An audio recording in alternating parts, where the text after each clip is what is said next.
কাঁদতে থাকবে, ইয়া রব হাবলি উম্মতি, আল্লাহ আমার উম্মত গুনাহগার, আমার উম্মত গুনাহগার, আমার উম্মত গুনাহ করে ফেলছে, আল্লাহ আমার উম্মতের কি হবে, আল্লাহ আমার উম্মতের হবে কি?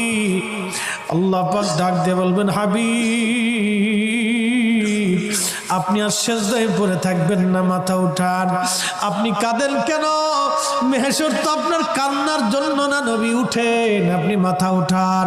আপনার জন্য আরশে মুআল্লার ডানে একটা কুরসি পেতে রাখছি, একটা চেয়ার পেতে রাখছি, একটা আসন রাখছি, আপনি নবী সেই আসনে বসবেন।